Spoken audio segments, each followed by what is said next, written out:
Oh, we've had a fairly disruptive week, mate. We've had two COVID positives. We had a young prop come in on Thursday, had one training run, got promoted to starting guy.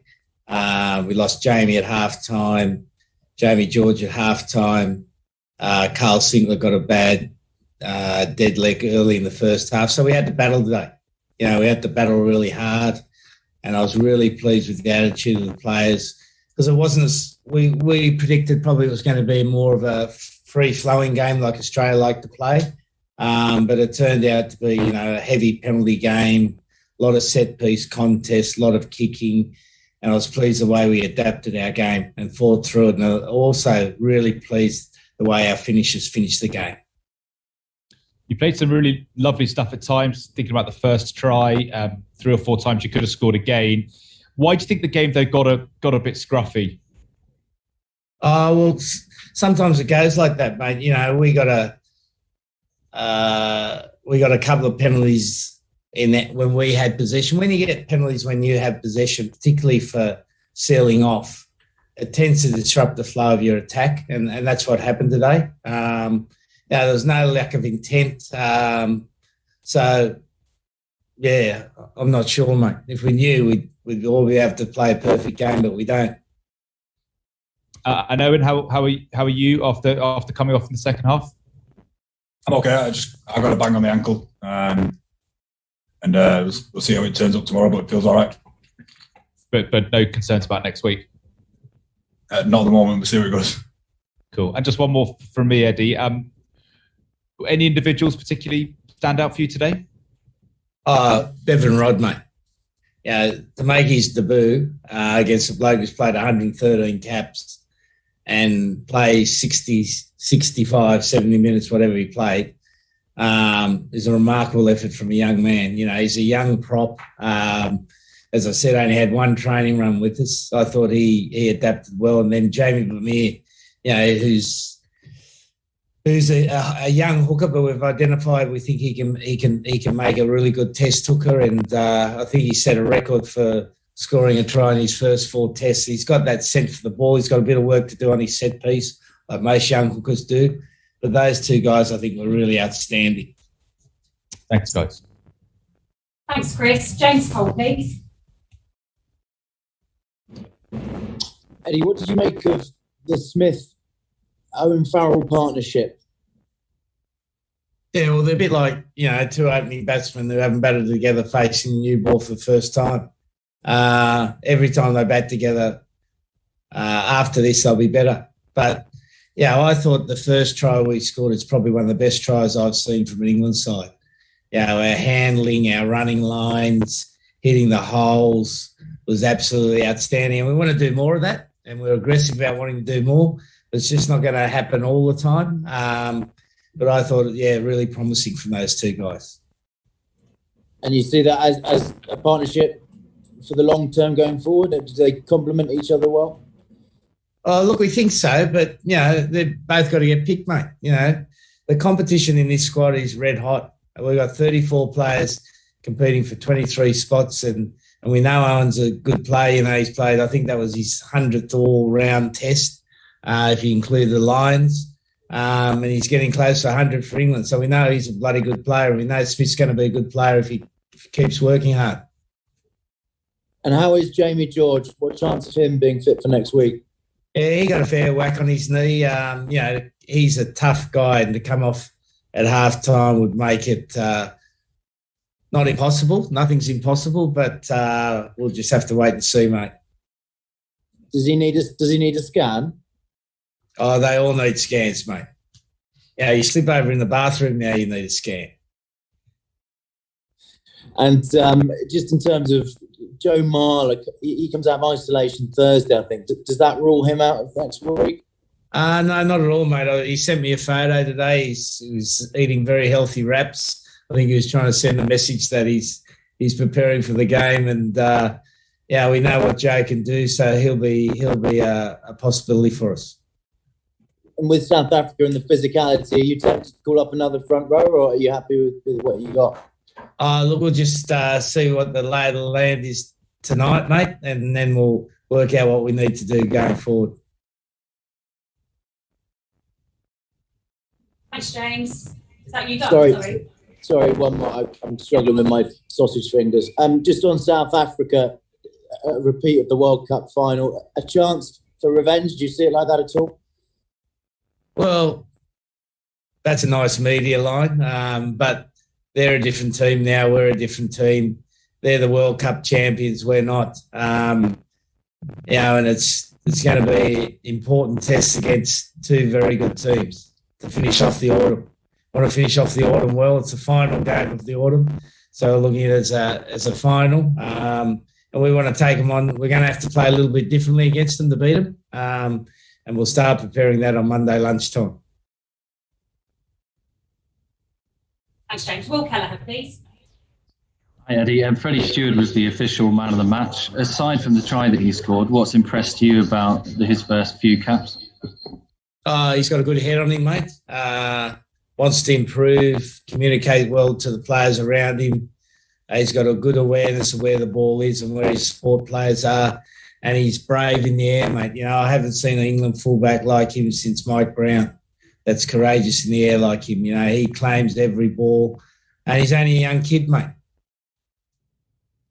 I'll ask you too about Courtney Laws. He's always been a strong player for England, but it seems like he's adding to his repertoire with the passing that he's managing to put away here. There was a couple of really good ones in the game today.